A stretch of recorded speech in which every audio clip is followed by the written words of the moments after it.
If you want to run a successful project, then you need to have a strong understanding of risk.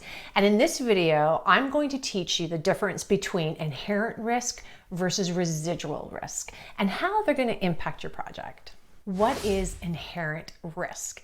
Inherent risk is risk that you start off with before you even start your project. So it is there from the beginning. And if you do nothing to that risk, then it's still an inherent risk that will carry throughout your project. Before we get into inherent risk versus residual risk, I actually have a risk for you, and it's this. If you don't download this, it's a risk, and I'm going to share with you later on how you can get your hands on it. What is residual risk? So let's put in the context of this. We have our inherent risk. We identify it, we put a mitigation plan around it, and with all the great planning and work that we do, there's still, even though we have a mitigation plan, there's still some risk associated with it because we couldn't address everything. That's known as residual risk. Inherent risk versus residual risk example. Okay, so you're a project manager, which you are because you're on this channel or you want to learn about it, and you have a project where you have to implement a third-party software. Now, you know at the beginning of your project that this third-party software has some issues associated with it. It's not perfect. It has some bugs and a bit of compatibility issue. So based just on that, you know at the beginning of the project, there is an inherent risk that will impact your timeline, your scope, and potentially your budget based on what you know right now at the beginning, the inherent risk. So you want to mitigate the inherent risk. So you put together a strong plan, project plan, you put together a strong testing plan and a checking in plan, a sequencing of how that's all going to work for you. Now, even with all of these checks and balances that you're doing and the addition of tasks that you've added to your project plan to deal with some of these inherent risks, you still have residual risk. And that is, even with everything you put in place, you can't account for everything. And there's still a probability that this risk will still have issues for you.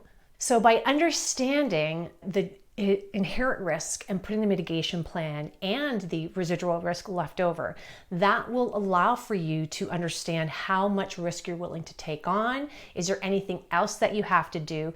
And more importantly, to notify all the key stakeholders, particularly in your steering committee, that there is still this risk that's out there, even though you're putting these mitigation plans in place. It really shows your due diligence. Benefits of understanding inherent risk versus residual risk. I already touched upon it very quickly in the last tip, and that is by understanding these two and putting the mitigation plan in place and knowing what it is that you're coming to the table with, what mitigation plan you have in place, and what's left over from a residual risk shows you've done your due diligence. You have to notify your stakeholders, your committee members, to ensure that they're aware of what's going on. You may have to put some more mitigation plans in place, or at least inform everyone at the beginning of the project, hey, by the way, this could still potentially be an issue and you need to be aware of it, because we may have addressed everything with our mitigation, but there's still some residual risk. I may need more budget. Keep that in the back of your mind. You may want to set something aside for a rainy day if it should come into play. It just shows your due diligence. It shows your professionalism, your strategic mindset, because you're thinking of the big picture. You're not just focused on one entity. You're looking at the full gamut because you're understanding risk. That is huge from a project management perspective. It really shows how professional and what type of skill set you bring to the table, which really distinguishes you from okay, good project managers to great ones. Before I tell you how to get your hands on this, not only do I have this amazing free content for you on YouTube, watch this. If you want to go to the next step with me and you want to learn more at a premium level, you can enroll in Slay Project Management. It's the exact process I use for all my clients, including all the tools you'll need. I've put the link in the description box below. Okay, you know where you can get this now? It is a link under this video. Go grab it. It is free. Now, don't forget to watch this next video on how to create a risk register. On that note, if you could subscribe to this channel, like this video, provide a comment below, that would be awesome and so appreciated. Until the next time I see you, bye.